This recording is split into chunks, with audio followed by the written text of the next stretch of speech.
नेपालमा जनताको गणतन्त्रात्मक लोकतन्त्र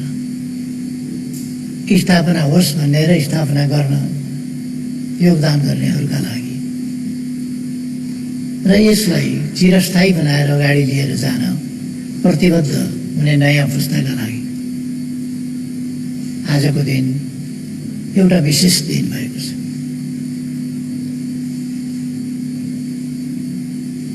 जननेता मदन भण्डारीको 69औं जन्मदिन। त्यस दिनको उपलक्ष्यमा सन्दर्भमा म सबै नेपाली दिदीबहिनी तथा दाजुभाइहरूमा जुन विचारले नेपाली समाजलाई परिवर्तन गरेर यहाँसम्म ल्याएको छ, ल्याउन असाधारण र महत्त्वपूर्ण योगदान गरेको छ, त्यस विचारका प्रणेताप्रति अत्यन्तै आदरभाव साथ, सम्मान साथ श्रद्धासुमन अर्पण गर्दै यस विचारले सफलता पाएको र यसको प्रतिफल सबैले प्राप्त गर्दै गरेको अवस्थामा म सबैमा बधाई पनि भन्न चाहन्छु र शुभकामना पनि भन्न चाहन्छु।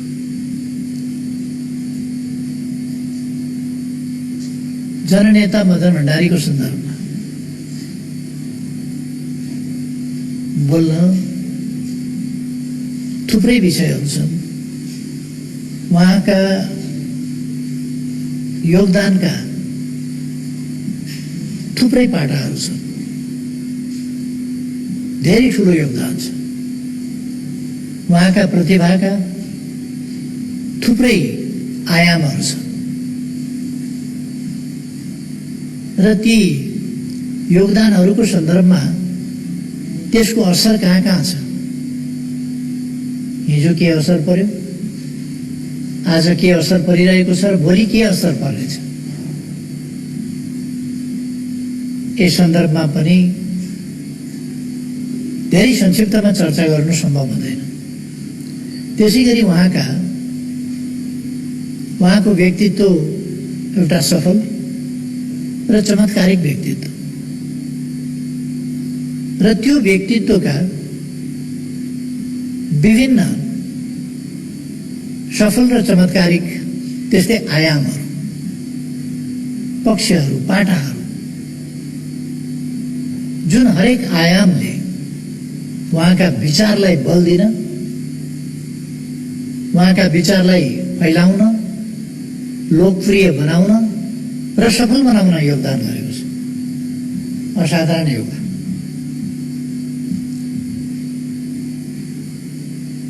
ती कुराहरू पनि संक्षिप्तमा चर्चा गर्न त्यति सम्भव छैन। हामीले निकै समय लगाएर नै चर्चा गर्नुपर्छ र यस सन्दर्भमा जानकारीको पाटो त्यतिकै व्यापक जानकारी हुन जरुरी छ।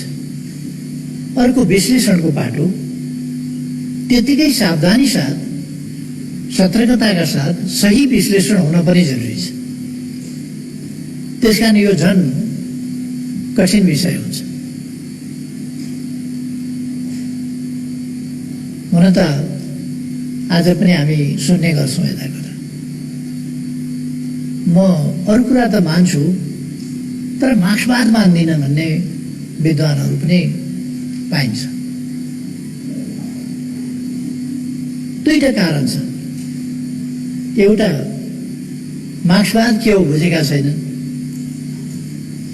नबुझिकन के मान्नु, मान्दिनँ भन्ने सजिलो भयो, बुझेका छैनन्, मान्दैन।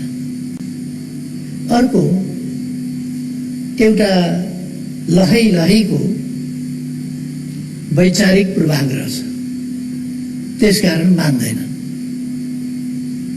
मान्यो भने आफ्नो पनि कल्याण हुन्थ्यो, समाजको पनि कल्याण हुन्थ्यो, तर मान्दैन। किनभने त्यहाँ एउटा वैचारिक आग्रह छ। जब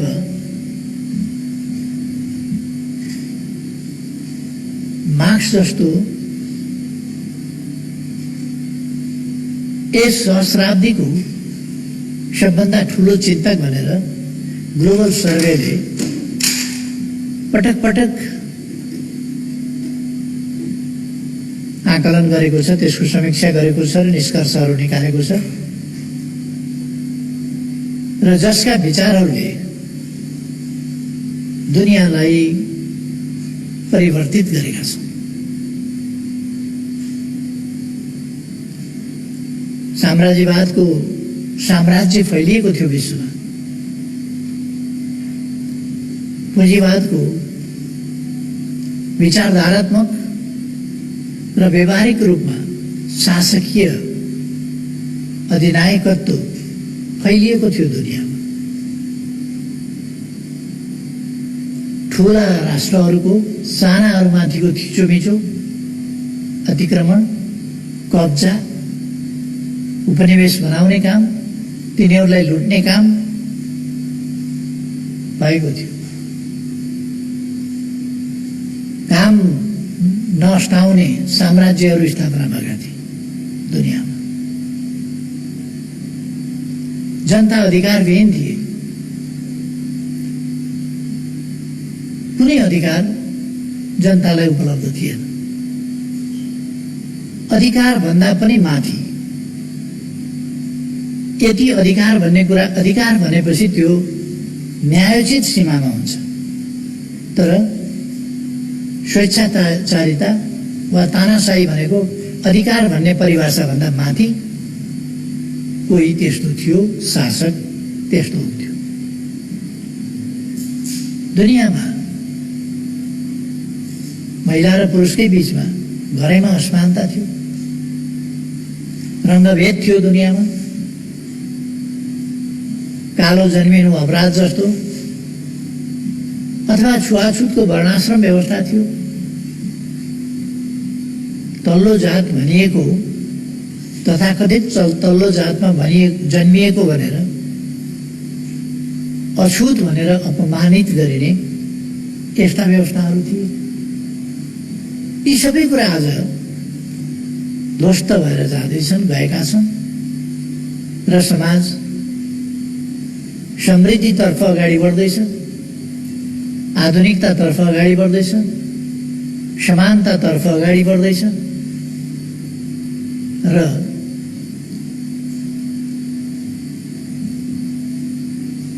त्यो समानता क्रमशः सुदृढ हुँदैछ।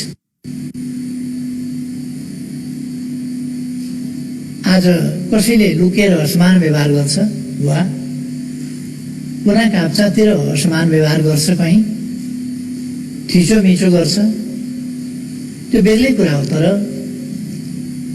अझै पनि होला कुनै कुनै देशमा संवैधानिक र कानुनी हिसाबले समेत असमान व्यवहारलाई सुरक्षित, सम्मानित, संरक्षित गरिएको होला र त्यसलाई अभ्यासमा ल्याइराखिएको होला।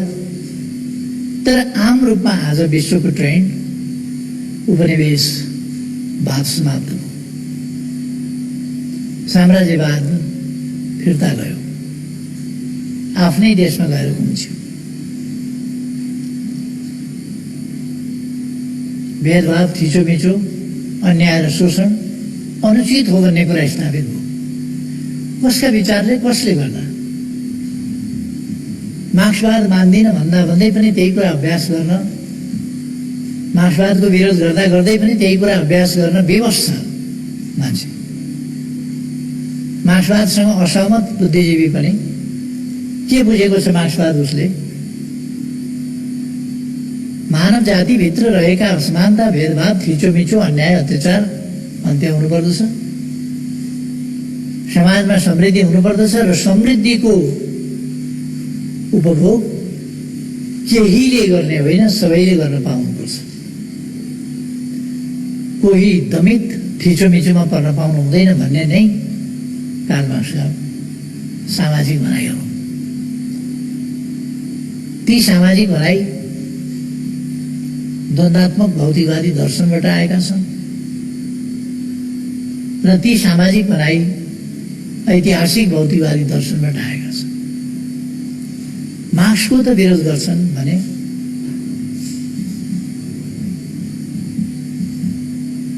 अरूको विरोध धेरै अनौठो कुरा होइन। तर पनि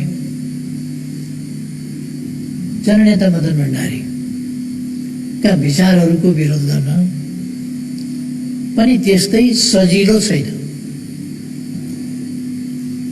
जननेता मदन भण्डारीका विचारहरूको सैद्धान्तिक वैचारिक पूर्वाग्रहको कारणले पूर्वाग्रही दृष्टिबाट विरोधका लागि विरोध गर्न सक्छ कसैले।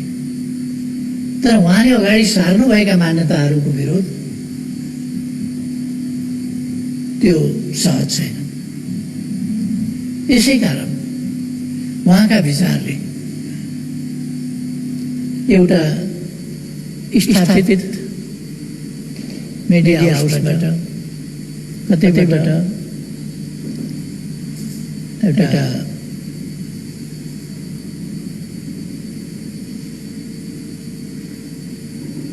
यो तथ्य सङ्कलन गर्ने जनताको विवेक सङ्कलन गर्ने काम भएको थियो।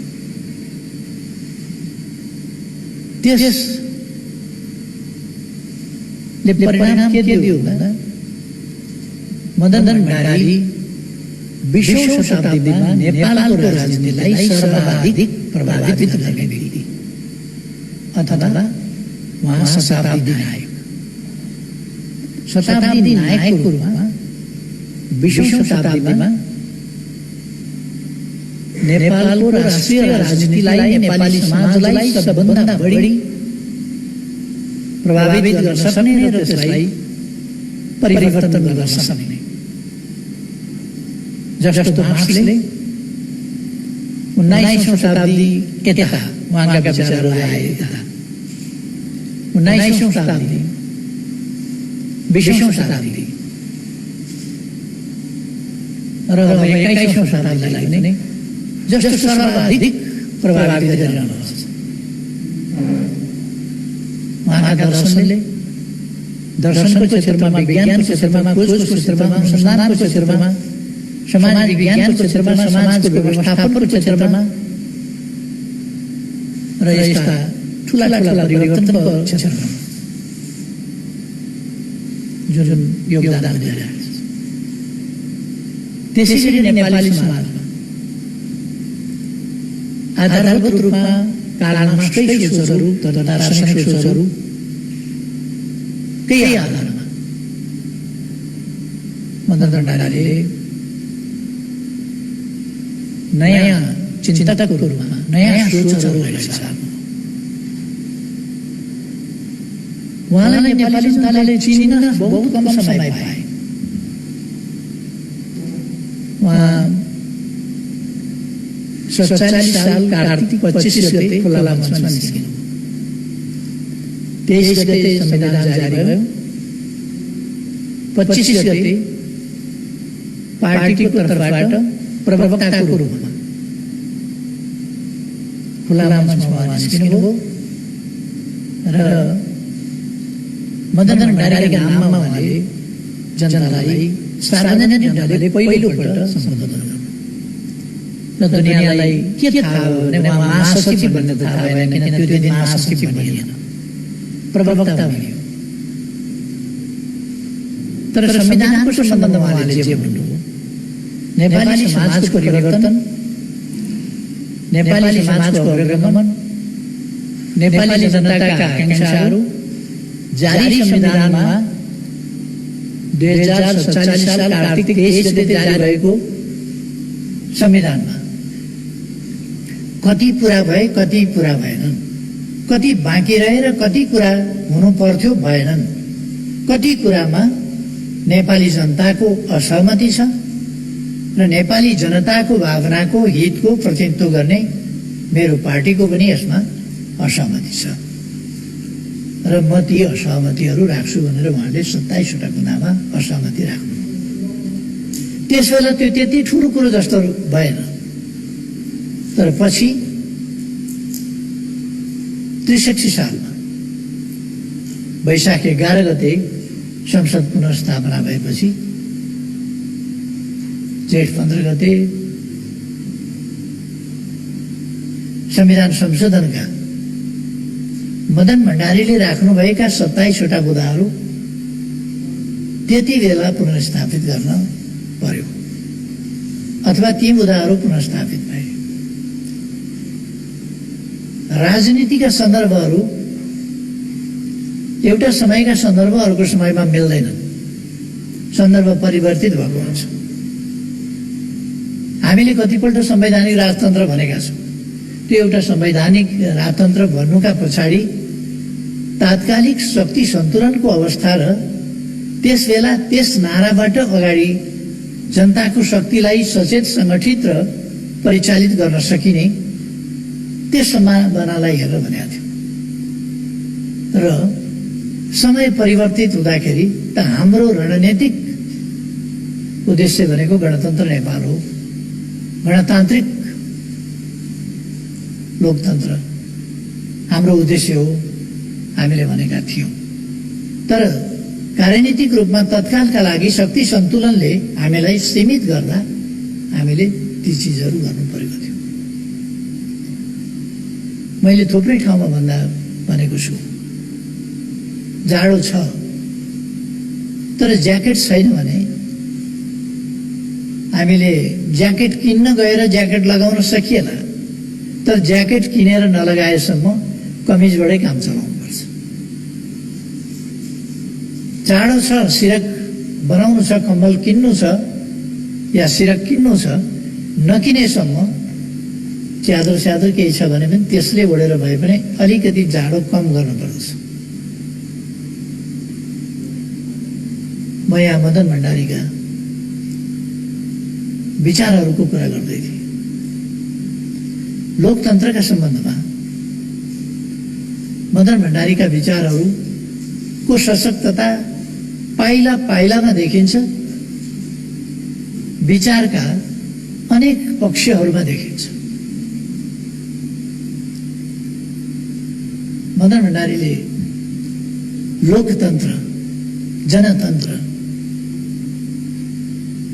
कस्तो हुन्छ भन्दा वास्तविक लोकतन्त्रमा राजतन्त्र हुँदैन, वास्तविक जनतन्त्र लोकतन्त्रमा राजतन्त्र हुँदैन, गणतन्त्र हुन्छ।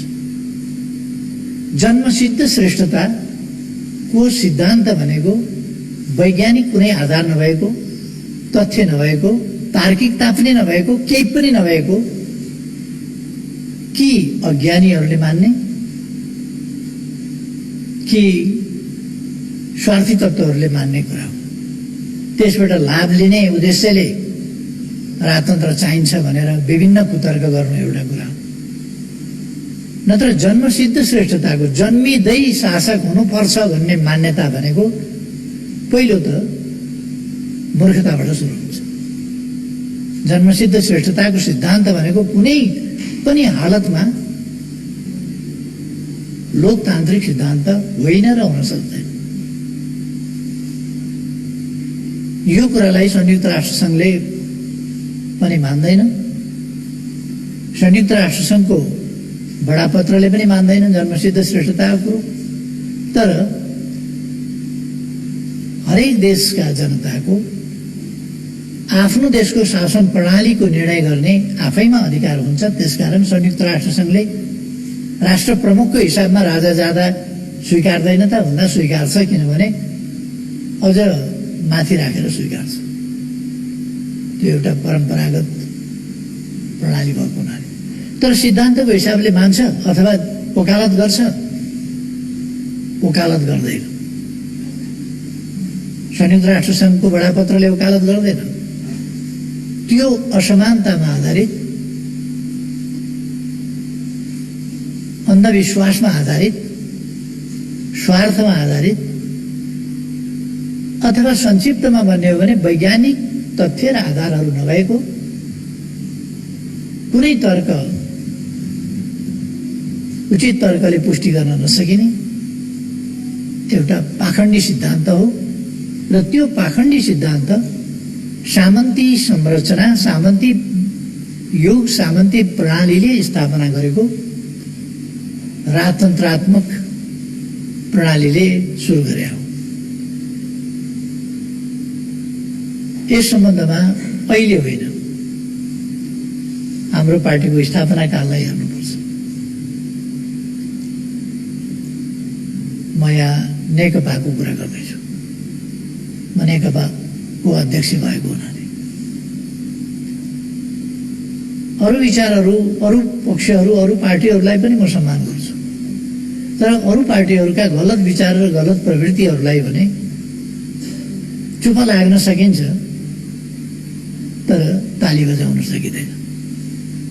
चुप लाग्न सकिन्छ, तर फूलमालाले स्वागत गर्न सकिँदैन, किनभने ती गलत विचार छन् भने। नेकपाले सुरुदेखि नै मार्क्सवादी दर्शन र विचारमा आधारित भएको हुनाले यसले सामाजिक न्याय र समानताको पक्ष पोषण गर्यो। सामाजिक न्याय भन्ने बित्तिकै वा समानता भन्ने बित्तिकै राजतन्त्र जस्ता प्रणालीहरू स्वतः ती अस्वीकार्य हुन्छ।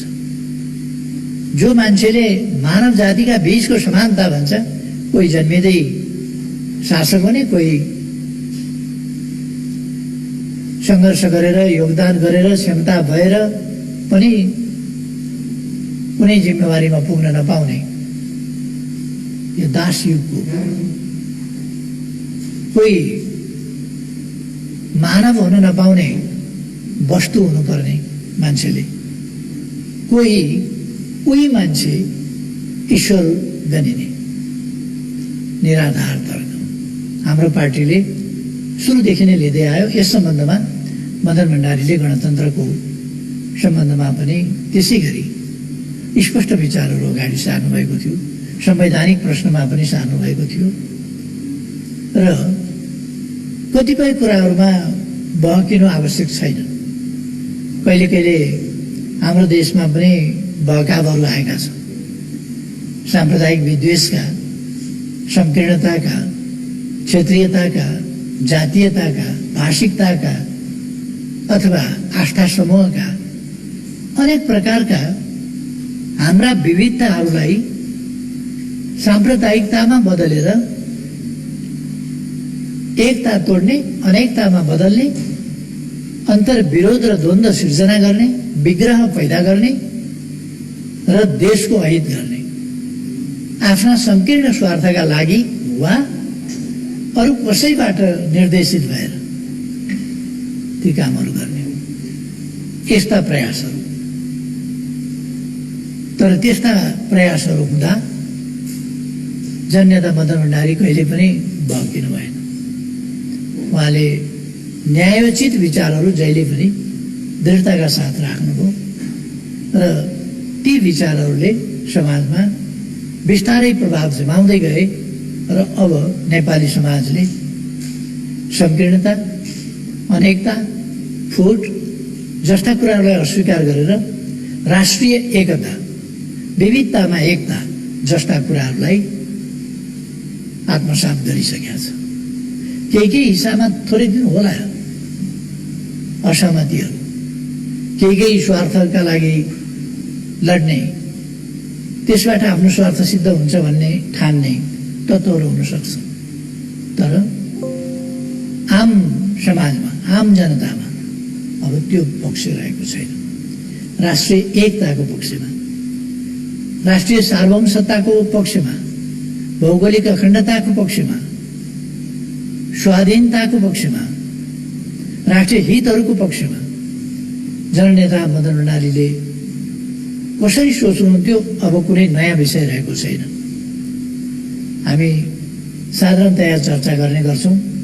प्रकट भएको र जनताले थाहा पाएको नेपालको संसदबाटै उहाँले बोल्नुभएको 48 सालको सम्बोधनलाई लिँदाखेरि पनि हामी बुझ्न सक्छौँ। त्यस सम्बोधनले नै स्पष्ट पारेको छ कि कालापानीका इस्यु हुन् कि आज राष्ट्र लडिरहेका राष्ट्रियताका विषयहरू हुन्, लिम्पियाधुरा हुन् वा लिपुलिटका हुन्, सुस्ताका हुन् अथवा अन्यत्रका हुन्, यी सबै कुराहरूको सन्दर्भमा मदन भण्डारीका दृष्टिकोणहरू सार्वभौम समानता, सार्वभौम समानताका आधारमा व्यवहार गर्नुपर्दछ राष्ट्रको सार्वभौमसत्ता सानो वा ठुलो हुँदैन।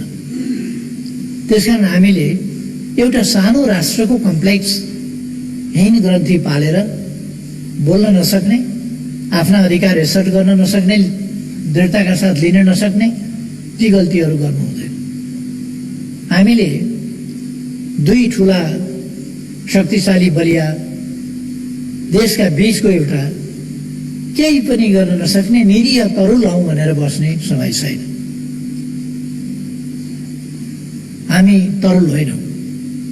हामी एउटा ठूलो सम्भावना, अत्यन्तै गौरवपूर्ण इतिहास बोकेको विगत र अहिलेको गतिशील वर्तमान र ठूलो सम्भावना, उज्यालो सम्भावना, महान सफलताहरूको सम्भावना बोकेको स्वतन्त्र सार्वभौम सत्ता सम्पन्न राष्ट्र, गौरवपूर्ण राष्ट्र जो कसैको अधीनस्थ भएर बस्न स्वीकारेन। ठूला बलिया देशहरू पनि त्यसरी उपनिवेश हुँदा पनि यस देशले औपनिवेशिकतालाई स्वीकारेन।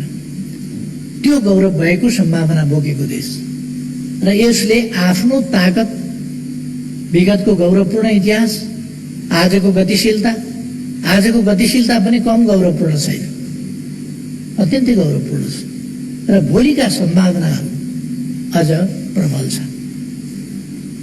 होला एकछिनका लागि कोभिड-19ले हामीलाई अप्ठ्यारो पारे होला, अर्थतन्त्र अलिक खस्काइदिएको होला, 8.5% को आर्थिक वृद्धि दरको अपेक्षालाई गम्भीर धक्का दिएर 2.5 तिर झार्दिने खतरा पैदा भएको होला।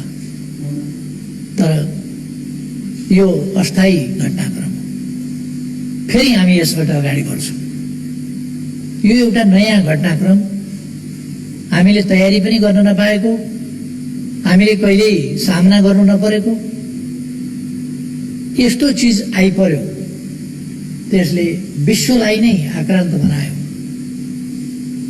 तर यसको हामी सामना गर्न सक्छौं, गर्छौं र अगाडि बढ्छौं। एकछिन corona virus, novel corona virus अथवा कोभिड-19 आयो। यसले जनजीवनमा, सामाजिक जीवनमा, शिक्षामा, स्वास्थ्यमा, आर्थिक उत्पादनमा, आर्थिक क्रियाकलापमा अथवा सामाजिक जीवनका विविध पक्षमा अत्यन्तै दुष्प्रभावित गर्यो भने पनि हामी फेरि उठ्न सक्छौँ र सुन्दर नेपाल परिकल्पना पछि मदन भण्डारीका विचार बोकेर सरकारमा पुग्न पाउने बित्तिकै पहिले त मूर्छित भएका सपनाहरू जगाउनु पर्यो, जनतामा खसिएको आत्मविश्वास जगाउनु पर्यो, परिवर्तन जो हामी प्राप्त गरिरहेका छौँ या गर्दै गएका छौँ त्यसप्रति जनता विश्वास जगाउनु पर्यो। यी कामहरूतिर लगायौँ र हामीले समाज परिवर्तनका निम्ति जननेता भण्डारीका विचारहरूलाई अगाडि राखेर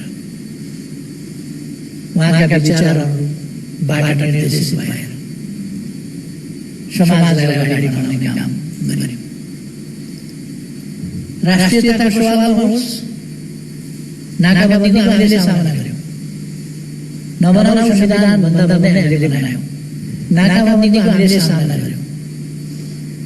दुईटा छिमेकी मध्ये एउटा छिमेकीमा निर्भर गरेर आश्रित भएर हामी भारत बेष्टित भएर खुम्चिएर बसेका थियौँ। हामीले देखिसकेका थियौँ हिमालबाट पनि बाटो बन्न सक्छ, हिमाल क्रस गर्न सकिन्छ, विभिन्न पासहरूबाट हामी हिमाल क्रस गर्न सक्छौँ र दुईटा छिमेकी मध्ये दुईटै बाटो हामी यातायात र पारवहनका सुविधा लिन सक्छौँ र यातायात र पारवहनका क्षेत्रमा हामी एक देशबाट बेष्टित भएर छेकिएर भूपरिवेष्टित मात्रै होइन, एक देशबाट बेष्टित भएर बस्नु पर्दैन। हामीले मौका पाउने बित्तिकै चीनसँग ट्रान्सपोर्ट एग्रिमेन्ट गर्यौँ। यो नेपाल राष्ट्रलाई एउटा नयाँ उचाइ पुर्याउने कुरा। त्यसै गरेर हामीले विभिन्न नाकाहरू गऱ्यौँ। हामीले नक्सा हाम्रो भूभाग सामेल गरेर सच्याएर प्रकाशित गर्यौँ। हामीले त्यसलाई संवैधानिक रूप दियौँ। तपाईँ हामी सबैलाई थाहा छ जस्तो लाग्छ। तपाईँहरूले पनि सुन्नुभएको हुनुपर्छ। हप्ता 15 दिनमा प्रधानमन्त्री परिवर्तन हुँदैछ, गरिँदैछ। भारतका मिडियाहरू सुन्नुभएको होला, भारतका बौद्धिक वर्षहरू सुन्नुभएको होला।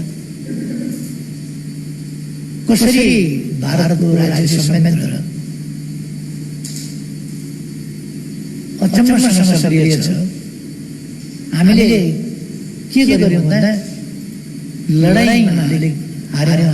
हाम्रो सेना अलिक खुल्यो। हामीले 1816 को मार्चमा अन्तिम सम्झौतामा दस्तखत गर्यौँ र त्यसको सीमामा हामी खुम्चिएर बस्यौँ। तपाईँहरूले सुन्नुभएको छ, कतिपय पार्टीका नेताहरू, विभिन्न पार्टीका नेताहरू उताको जनसङ्ख्यासँग हाम्रो पहुँच कस्तो छ। 1962 देखि सेना राखेर उतापट्टि जानै दिएको छैन, उताका जनतासँग सम्पर्क दिएको छैन, गर्नै दिएको छैन। उताका जनतालाई हामीले के गरिरहेका छौँ, त्यहाँका जनता नागरिकता कस्तो छ, त्यहाँ रासन कार्ड कस्तो छ भन्ने प्रश्न नेपालको नागरिकताधारीहरूले उठाइरहेका छन्। नागरिकता खल्ती नेपालीको छ, तर तर्क अर्काका पक्षबाट गरिरहेका छन्। 1962 देखि सेना राखेर बल्ल गरेपछि कसरी उताका नागरिकहरूसँग हाम्रो सम्पर्क सम्बन्ध हुन्छ। त्यसका सम्पर्क सम्बन्ध टुटाइयो। प्रमाण हेर्दैनौँ। अब झन् गाह्रो हुन्छ। अब यो नक्सा छापेपछि झन् गाह्रो हुन्छ। गाह्रो के हुन्छ, जमिन गएको थियो, त्यो फिर्ता लिन खोज्दाखेरि गाह्रो भन्यो के, हामीलाई झन् गाह्रो पर्छ भने के।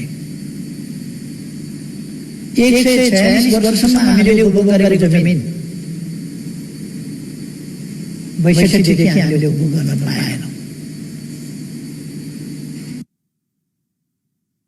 59 वर्षदेखि खोजी हुन्छ, त्यो फिर्ता ल्याउन हामीले खोज्यौँ। हाम्रो जमिन फिर्ता ल्याउन खोज्यौँ, अरू जमिनमा दाबी गरेर होइन, अरूको जमिन अतिक्रमण गरेर होइन, अरूको जमिन हस्तक्षेप गरेको होइन।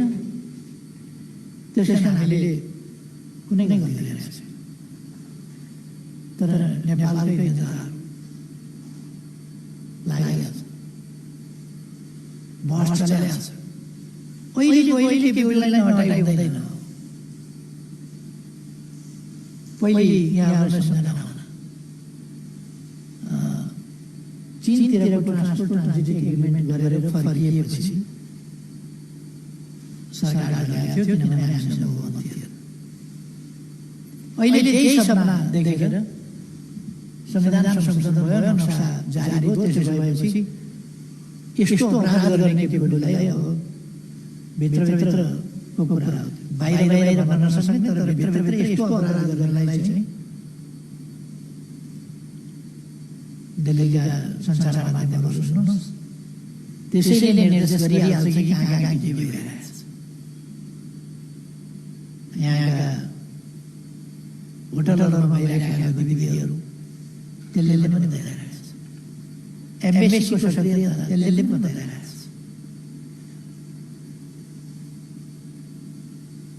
तर म तपाईँलाई यति भन्छु, नेपालको राष्ट्रियता यति कमजोर छैन। नक्सा छापे बापत, संविधानमा नक्सा सामेल गरे बापत यस देशको प्रधानमन्त्रीलाई हटाउँछु भन्ने कसैले सपना देखेको छ भने आजको राष्ट्रियता त्यस्तो कमजोर छैन। यो नसोचे पनि हुन्छ। त्यसकारण यो भ्रम कोसिस गर्नलाई त गर्न दिउँ, तर हिजोको जस्तो होइन। कसैले हतार नगरे पनि हुन्छ र कसैले विभिन्न आग्रहहरू नपाले पनि हुन्छ। मलाई प्रधानमन्त्रीको जिम्मेवारीमा बसिरहन मन छैन, तर यति बेला म हट्ने हो भने फेरिदेखि नेपालको पक्षमा बोल्ने आँट कसैले गर्न छैन, किनभने भोलिपल्ट बर्खास्त हुन्छ। त्यसैले मैले आजका लागि होइन, भोलिका लागि, आफ्ना लागि होइन, देशका लागि र हाम्रो पार्टी, हाम्रो संसदीय दल यस्ता भकाबमा कुद्नेवाला पनि छैन, यति कुरा नबुझ्ने अन्जान खेलमा सामेल हुनेवाला पनि छैन। यसको अगुवाईमा अहिलेका परिवर्तनहरू भएका छन्, किनभने यसको पृष्ठभागमा जननेता मदन भण्डारीका स्पष्ट विचारहरू छन् र त्यसबाट निर्देशित भएर यो पार्टी चलेको छ। अहिलेको संसदको 2/3 जसो हिस्सा जननेता मदन भण्डारीका विचारहरूबाट निर्देशित भएर अगाडि बढेको छ। त्यसकारण भुलचुकले नक्सा छापिएको होइन। कतिपय मान्छेले मलाई भने यो त पोइन्ट अफ नो रिटर्न हो, नक्सा छाप्ने कुरा र संविधान संशोधन गर्ने कुरा पोइन्ट अफ नो रिटर्न हो। मैले भन्ने गरेको छु, पोइन्ट अफ नो रिटर्न नै गरे हो, किन यस अभियानबाट हामी फिर्तै हुँदैनौँ। त्यसकारण त्यहाँ पोइन्ट अफ रिटर्न राख्ने त्यो कुरै थिएन, कुरै छैन। पोइन्ट अफ नो रिटर्न, हामीलाई हाम्रो भूमि चाहियो, फिर्ता नलिकन छोड्दैनौँ। पोइन्ट अफ रिटर्न छैन, पोइन्ट अफ नो रिटर्न। यसो भन्दा अब मदन भण्डारीका विचारहरूले यहाँसम्म यस समाजलाई डोर्याएको छ, अगाडि पनि डोर्याउनेछ। अलिकति एउटा प्रसङ्ग यहाँनिर भन्नै पर्छ। मदन भण्डारीका विचार कति बेला सुसङ्गठित भए, कति बेला बढी परिमार्जित भए, कति बेला मदन भण्डारीका विचारहरूले स्पष्ट दिशा लियो र त्यो लिने मौका पायो, त्यो वातावरण कति बेला पायो? जति बेला दुनियाँमा समाजवाद सकियो, मार्क्सवादका दिन गए, मार्क्सवादी दर्शन भनेको केही होइन भन्ने कुरा प्रमाणित हो, एउटा इतिहासको अन्त्य भयो। इतिहासको अन्त्य मात्र होइन, end of the history, end of the time. यस्ता बदमासहरू in the name of philosophy यस्ता कुराहरू आए। सोभियत सङ्घ ढल्यो, टुक्रियो, पूर्वी युरोप भताभुङ्ग भयो। त्यस्तो बेलामा कम्युनिस्ट आन्दोलनमा कमी कहाँ छ? के कारणले कम्युनिस्ट आन्दोलनका विभिन्न गढहरू, किल्लाहरू भत्किँदैछ? किन यत्रो लामो इतिहास भएका यी समाजवादका इमारतहरू भत्किए? त्यसको समीक्षा गर्न थियो, ती कमी कमजोरी हटाउन थियो, के हुन् कमी कमजोरी पहिचान गर्न थियो, ती पहिचान गरेर हटाउन थियो। त्यो मौका त्यो समयले सबैलाई उपलब्ध गराएको थियो, तर त्यो समयको विश्लेषण गर्न मार्क्स भएका बेला, कार्ल मार्क्स जन्मेका बेला पनि थुप्रै मान्छेहरू त सधैँ थिए, थुप्रै दार्शनिक थिए, विद्वान थिए, तर सबैले संश्लेषण गरेर दर्शनको बारेमा चिन्तन त हजारौँ वर्ष अगाडिदेखि हुँदै आएको थियो। तर मार्क्सको समयमा पनि अरू थुप्रै दार्शनिक नै चाहियो, मार्क्सले नै किन गर्नु? त्यो संयोग, त्यस अवसरको उपयोग गर्ने क्षमता कार्ल मार्क्समा थियो, त्यही कुरा मदन भण्डारीमा थियो। त्यो जटिल परिस्थितिले उपलब्ध गराएको एउटा अवसर, त्यसको समीक्षा गरेर, त्यसलाई संश्लेषण गरेर मदन भण्डारीले अब कम्युनिस्टहरू कसरी अगाडि बढ्नुपर्छ, त्यसकारण बुर्जुवाहरूले गर्ने, विरोधीहरूले गर्ने आलोचना के हुन्, ती आलोचनाका बुदाहरूमा के छ, त्यो आलोचनालाई निष्प्रभावी, निस्तेज र निकम्मा कसरी बनाइदिने, त्यसका निम्ति राजनीतिक प्रणालीमा दुनियाँमा मानव जातिले अभ्यास गर्दै आएका प्रणालीहरूमा सर्वोत्तम प्रणाली अपनाउनु पर्छ। सबैका अनुभव लिएर सर्वोत्तम प्रणाली अपनाउनु पर्दछ। त्यो सर्वोत्तम प्रणाली नै जनताको हितमा हुन्छ। जनताको शासनभन्दा राम्रो शासन कुनै हुँदैन, तर वास्तविक अर्थमा जनताको शासन हुनुपर्छ र जनताको शासन हुनुका गुणहरू त्यसभित्र एक एक गरी सामेल हुनुपर्छ र जनताका हितभन्दा विपरीतका मनगढन्त, आवधिक वा समय विशेषका, कुनै ठाउँ विशेषका अनुभवहरूलाई नकल गर्ने प्रवृत्तिबाट मुक्त हुनुपर्दछ र मुक्त दिमागले सिद्धान्तको एउटा पिंजडाभित्र बसेर होइन, पिंजडाबाट बाहिर निस्किएर खुला संसारमा निस्किएर समीक्षा गर्नुपर्छ र त्यस समीक्षाबाट प्राप्त निष्कर्षहरूलाई कार्यान्वयन गरेर अगाडि जानुपर्दछ। त्यो भनेको लोकतन्त्र, जनतन्त्र वास्तवमा सही प्रणाली हो, त्यही हुनुपर्दछ र त्यो प्रणाली भनेको यो भ्रम राख्नु हुँदैन कि राजनीतिक अधिकारको प्राप्ति नै लोकतन्त्र हो।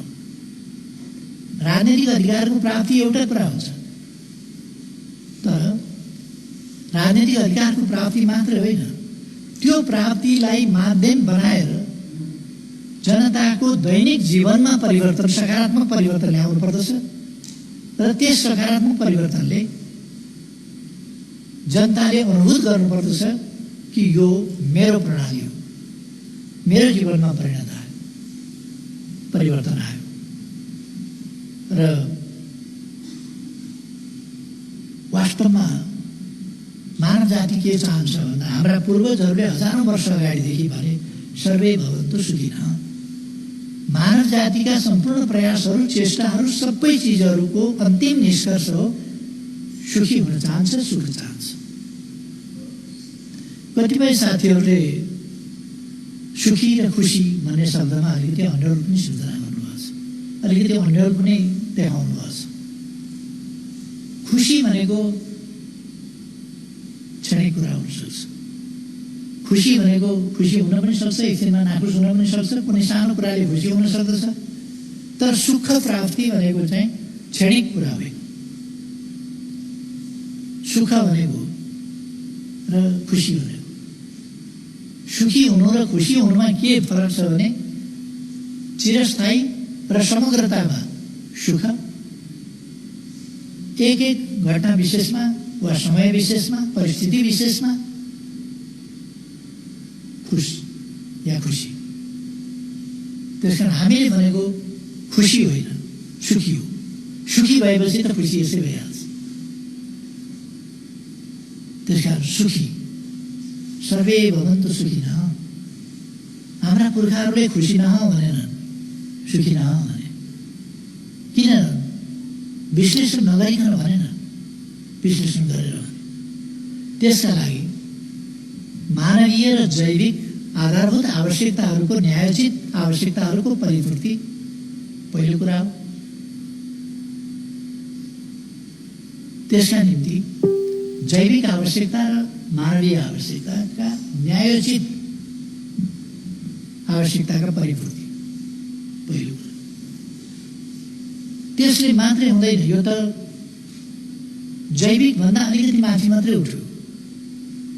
त्यसभित्र यो मानवीय आवश्यकता भन्ने कुराको इन्लार्जमेन्ट हुनुपर्दछ।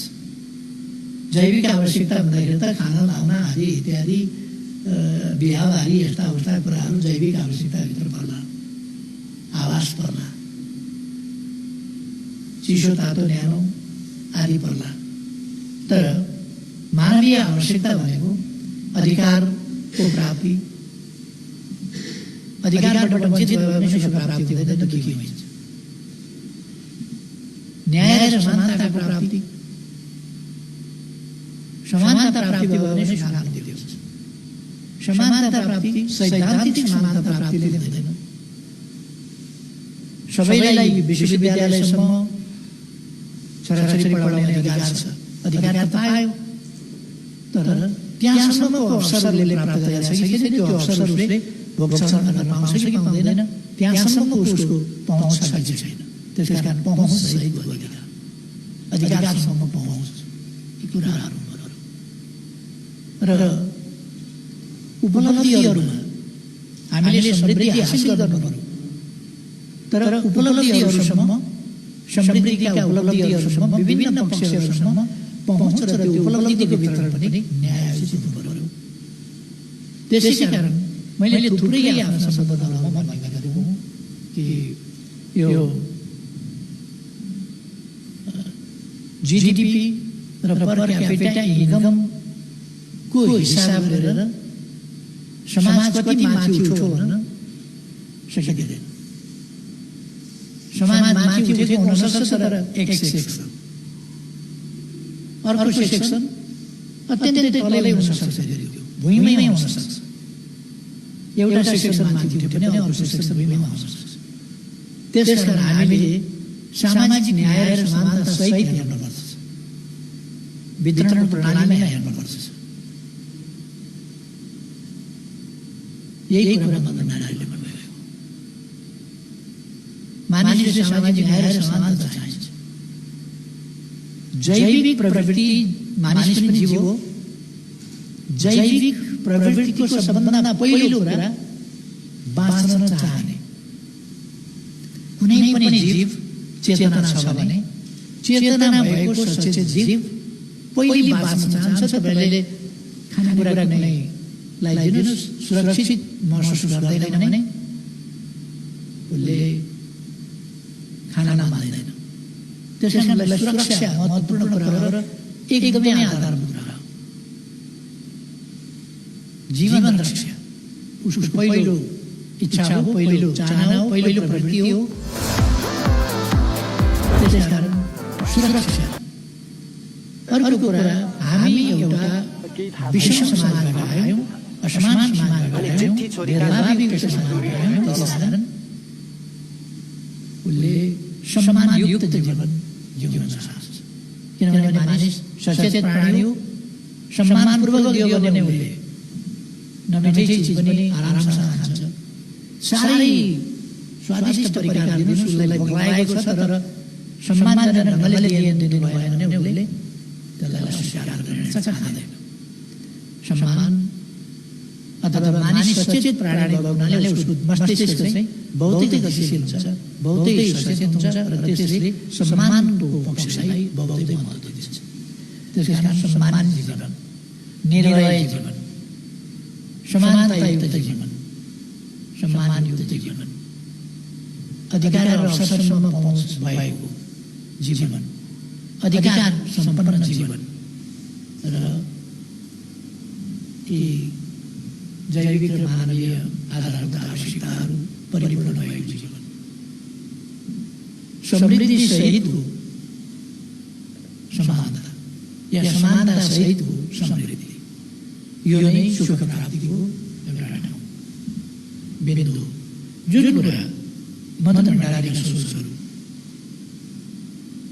मदन भण्डारीले लोकतन्त्र भन्दा, मदन भण्डारीले डेमोक्रेसी भन्दा, यी कुराहरूको अर्थसहित कम्प्रिहेन्सिभ डेमोक्रेसी, जो आजकल हामीले प्रयोग गरिरहेका छौँ, कम्प्रिहेन्सिभ डेमोक्रेसी, सम्पूर्ण लोकतन्त्र, त्यो पोलिटिकल मात्रै होइन, त्यो इकोनोमिक मात्रै होइन, त्यो अर्को मात्रै होइन, एउटा पक्ष मात्रै होइन, समग्र पक्ष जो मानव जीवनका लागि आवश्यक छ, त्यो समग्र पक्षको लोकतन्त्र, त्यो आवश्यक छ। लोकतन्त्रका सम्बन्धमा उहाँका मूल मान्यताहरू देखाउँछौँ, जसले गर्दा मदन भण्डारीका विचारहरूसँग टकराउन खोज्यो भने गलत तर्कहरूको या गलत उद्देश्यहरूको, गलत मनसायहरूको सहारा लिनुपर्छ, आड लिनुपर्छ अथवा त्यसको शरणमा पर्नुपर्छ। त्यसकारण त्यसले जित्दैन। मैले अस्ति नक्सा प्रकाशन र नक्सा संविधानमा राख्ने सन्दर्भमा मैले एउटा कुरा भनेको थिएँ कि सत्यमेव जयते, वास्तवमा सत्यमेव जयते। अन्तिममा सत्यले जित्छ। कतिपल्ट सत्य हार्छ। 1962 देखि अहिलेसम्म त कालापानी लिम्बियाद्वारा लिपुलेखमा सत्य हारिरहेको छ। तर सत्यले अन्तिममा जित्छ। हामी उहिले जेलमा हुँदाखेरि गाउने गर्थ्यौँ। एउटा अमेरिकन राइटर हुनुहुन्छ, उहाँको गीत We shall overcome, हामी जित्नेछौँ एक दिन भन्ने गीत हामी गाउँछौँ। आजकल हामीले त्यो गीत गाउनु पर्दैन। त्यो गीत दुनियाँका बाँकी भागमा धेरै ठाउँमा त्यो गीत सार्वजनिक छ। तर हाम्रो ठाउँ भन्ने हो भने हामीले shall overcome someday होइन, we have already overcome, we have overcome। बुर्जुवाहरू पछाडिएका छन्, त्यसै कारण समवेत स्वरमा चिच्याइरहेका छन्, त्यसै कारण विरोध गरिरहेका छन्। गणतन्त्रको विरोध सोझै गर्न सक्दैन। गणतन्त्रको विरोध सोझै गर्न नसकेपछि कहिले घरेलु हुनेको राष्ट्रपतिको साडीको मान्यता गर्छ, कहिले कर्मचारीले किनेर राष्ट्रपति भवनमा कार्यालयमा राखेको कुनै कार्पेटको चर्चा गरेर राष्ट्रपतिको विरोध गर्छ। राजतन्त्र हुँदा विरोध गर्दैन। अहिले मेरो सम्बन्धमा पनि भन्छन्, तपाईँहरूले लेखिनु भएको छ, मैले खुट्टामा जुत्ता हाल्छु। के असाध्य पीडित गरेको छ, सही नसक्नुहोस्। यो मान्छे त गाई भैँसी चराउने गोठालो हो। कहिले कहिले चप्पल लाउँथ्यो, कहिले कहिले खाली खुट्टा कुद्थ्यो। यो त त्यहाँ गाई भैँसी चराएर खाली खुट्टा हिँड्नुपर्ने मान्छे हो। यो जुत्ता लगाएर यहाँ प्रधानमन्त्रीका कुर्सीमा बस्न मिल्ने हो अहिले भन्ने पीर छ। म अथवा जो कोही जनताको शासन, जनताबाट उठेका व्यक्तिहरू शासन, देशका लागि के गरेका व्यक्तिहरू शासनमा पुग्ने, सरकारमा पुग्ने र वास्तवमा शासनलाई शासन ठान्ने यो एउटा सेवाको माध्यम भनेर बुझिने, जो मैले रिपिटेड भनेको छु। तर पीर परेको छ उनीहरूले हामी शासक भयौँ कि भन्ने। हामी शासक होइनौँ, हामीलाई शासक हुन इच्छा पनि छैन। र म शासक हुन जन्मिएको मान्छे होइन, देशको सेवा गर्न जन्मिएको मान्छे हो। मैले सुरुमा राजनीति थाल्दा, राजनीति अगाडि बढाउँदा, राजनीतिक जीवन अगाडि बढाउँदा कहिले पनि शासकको परिकल्पना गरेन। जेलमा हुँदा होस्, जहिले होस्, यस देशको सेवामा जेलमा बस्दा पनि गरिरहेको छु भन्ने ठान्ने, सही मान्यतामा म अडेको छु र सही मान्यताका लागि म लडेको छु र त्यसै कारण यहाँ जेलमा सडेको छु। त्यो मेरो एक काम हुन्थ्यो। म आज पनि आफूलाई जनताको सेवक, देशको सेवक ठान्दछु र त्यही अनेस्टीको साथ काम गर्छु। तर केहीलाई पीर छ। थुप्रैले भन्छन्, थुप्रै बुद्धिजीवीहरूले टेलिभिजन प्रोग्रामहरूमा भनेको सुनेको छु मैले। त्यो चप्पल लगाएर हिँड्थ्यो। भूमिगत हुँदाखेरिलाई मैले भेटेको थिएँ, चप्पल लगाएर हिँडिरहेको थियो। आज जुत्ता लगाएर हिँड्छ। त्यो काठमाडौँमा साइकलमा हिँड्थ्यो, साइकलमा हिँड्थ्यो। साँचो कुरा हो त्यो। हेर्दा हेर्दै माननीय भयो, सांसद भयो, मन्त्री भयो, प्रधानमन्त्री भयो। यो सुहाउने कुरा हो। एउटा गाउँको झुत्रे झामले भैँसी गोठालो, गाई गोठालो, यो सुन्नु हो। मदन भण्डारीको सन्दर्भमा पनि अलिअलि त्यस्ता आलोचनाहरू आउँछन्। तर जनताको शासन हामीले भारतमा हेऱ्यौँ भने राष्ट्रपति राजतन्त्रहरू हटेपछि, लर्डहरूको शासन गएपछि दुईटा बमल छ। एउटा राजतन्त्रहरूलाई अङ्ग्रेजीले समाप्त पार्ने र लर्डहरूलाई भारतीयहरूले लगाए लर्ड प्रशासन। त्यसपछि भएका राष्ट्रपति कस्ता थिए भन्दा ती साधारण जनताका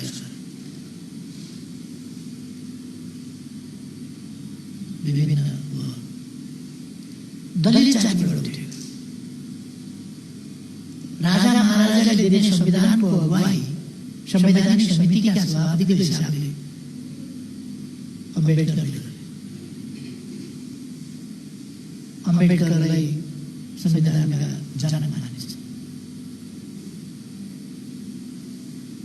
अछामबाट एकजना दलित, एकजना एपीका मुस्लिम राष्ट्रपति हुनुभयो। राजेन्द्र प्रसाद गरिब हुनुहुन्थ्यो, गरिब परिवार। स्कुल जान पर्दाखेरि यमुना तरेर जानु पर्थ्यो पौडी खेलेर। लोकतन्त्र भनेको यस्तै हो र यो सामान्य मानसिकताका मान्छेहरूलाई त्यो डाइजेस्ट हुन गाह्रो हुन्छ, पचन गाह्रो हुन्छ। बुझेकै मान्छेहरू पनि कहिले कहिले बकेर लेखेको छु एउटा कुरा। यी विरोध के का लागि हुन् भनेर हामीले थाहा पाउनुपर्छ।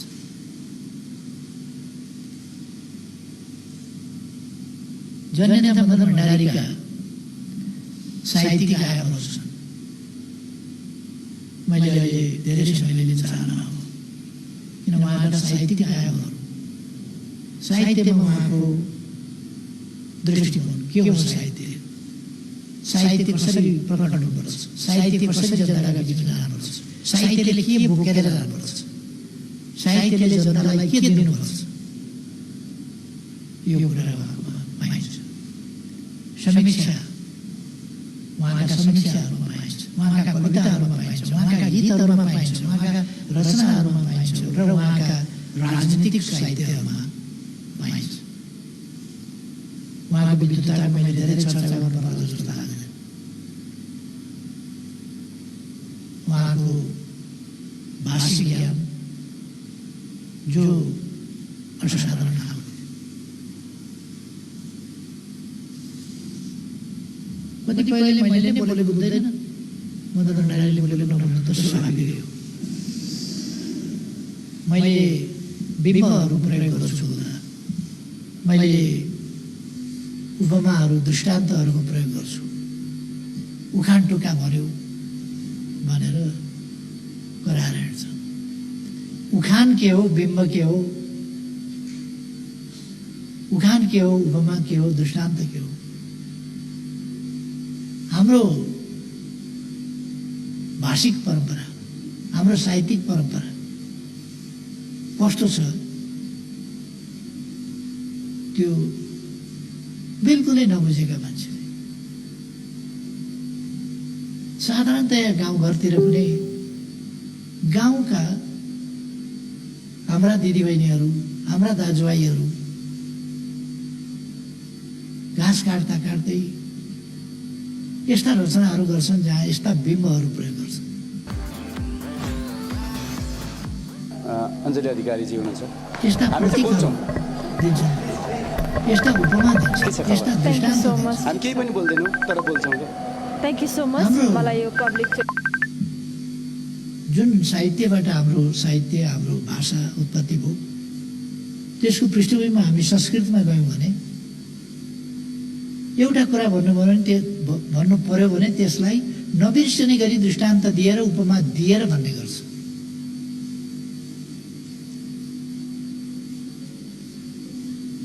यदि यस्तो भन्नु पर्यो कि राम्रा समयमा, राम्रा दिनमा, राम्रा समयहरूमा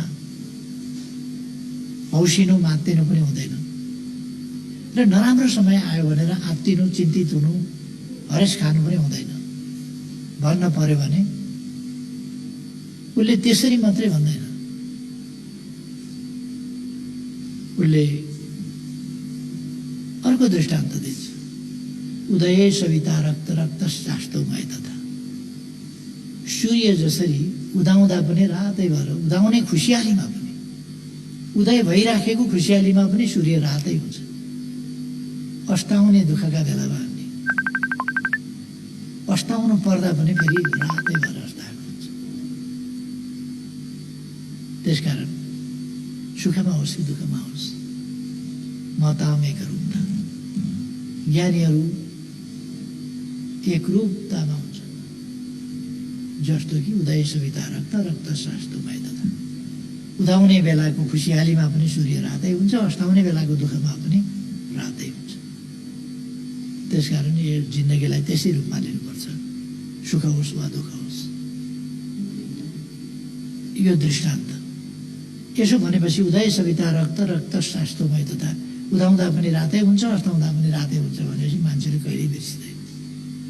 मैले सानैमा पढेको अहिलेसम्म बिर्सिएको छैन। किन बिर्सिएको छैन भने त्यसलाई त्यसै गरी नबिर्सने गरी आकर्षक ढङ्गमा प्रस्तुत गरेको छ। छन्द लय आदि कुरा धरतीको यही भागमा पैदा हो। त्यसकारण हामी त्यो परम्परा, त्यो गौरवपूर्ण परम्परा, त्यो साहित्यिक परम्पराको एउटा प्रतिबिम्बको रूपमा मदन भण्डारीलाई पाउँछौँ साहित्यिक क्षेत्रमा। उहाँका बिम्बहरू, उहाँले प्रयोग गर्ने उपमाहरू, दृष्टान्तहरू साहित्यमा असाधारण छन्, जसले गर्दाखेरि जनताले उहाँले बोलेको भाषा बुझ्छन् र प्रभावित हुन्छन्। उहाँले कन्भिन्सिङ क्यापेसिटी उहाँमा छ, उहाँले सम्झाउन सक्नुहुन्छ, चित्त बुझाउन सक्नुहुन्छ। त्यो क्षमता छ। त्यो भाषिक क्षमता मात्र होइन, शैलीगत क्षमता, दृष्टान्त, उपमा आदिका कुरा, यी सबै कुराले उहाँले चाहिँ बताउन सक्नु। उहाँको वक्तृत्वका लागि मैले धेरै भन्नुपर्ला जस्तो लाग्दैन। उहाँले बोल्दा पहिलो दिन नै जब उहाँ कुनै वक्ताको अभ्यास गरेर वक्तृत्व कला सिकेर त्यो वक्तृत्व कलाका परीक्षाहरू दिएर अथवा त्यस्ता अभ्यासहरू गरेर त्यसरी आएको मान्छे होइन। उहाँ त सङ्घर्ष गरेर आएको मान्छे हो, गाउँमा सङ्गठन गरेर आएको मान्छे हो। भूमिगतबाट निस्किएर पहिलो दिन बोल्दा नै बाँकी आश्चर्यचकित आए। अनि ईर्ष्या गर्नेहरू निस्किए। चर्को बोलेर के हुन्छ? चर्को बोलेर अरूलाई बच्याएर यस्तो गरेर के हुन्छ भन्ने तत्कालबाट निस्किए ईर्ष्याको कारणले। किनभने मान्छे उहाँले बोल्न थालेदेखि ताली बजाउन सुरु गरे। कसरी बोल्छ थाहा थिएन। त्यसकारण पहिले हात बाँधेर बसेको चुप लाग्यो। जब बोलाइ सुरु भयो त्यसपछि ताली बजाउन सुरु गरे। जब बोल्दै जानुभयो ताली बजाउँदै रहे। त्यसपछिका सभाहरूमा अब मदन भण्डारी आउनुहुन्छ भनेपछि नै ताली सुरु हुन्थ्यो। किनभने राम्रो बोल्नुहुन्छ भन्ने अनुमान, कन्भिन्सिङ बोल्नुहुन्छ भन्ने अनुमान हो। त्यसै कारण त हो पहिलेदेखि ताली बजेको पहिलेदेखि ताली बजे। त्यो साधारण वक्तृत्व कला। यस्ता उहाँका आयामहरू विभिन्न आयामहरू छन्, तर सर्वाधिक महत्त्वपूर्ण आयाम उहाँका विचार हो। उहाँले समाजलाई जुन विचार दिनुभयो, जे राष्ट्र राष्ट्रियता बारे उहाँले धारणा दिनुभयो, जुन लोकतन्त्र बारे उहाँले धारणा दिनुभयो, लोकतान्त्रिक गणतन्त्र बारे धारणा दिनुभयो र सामाजिक न्यायका बारे उहाँले धारणा दिनुभयो र उहाँले आफैले लेख्दाखेरि अहिले हामीले राजनीतिक सन्दर्भमा, राजनीतिक क्षेत्रमा थपेका विशेषता के हुन्, अगाडिका कुराहरू चाहिँ के हुन् अहिलेको राजनीतिक सन्दर्भमा भन्ने कुरामा उहाँले जनताको बौद्धले जनवादका 14वटा थप विशेषता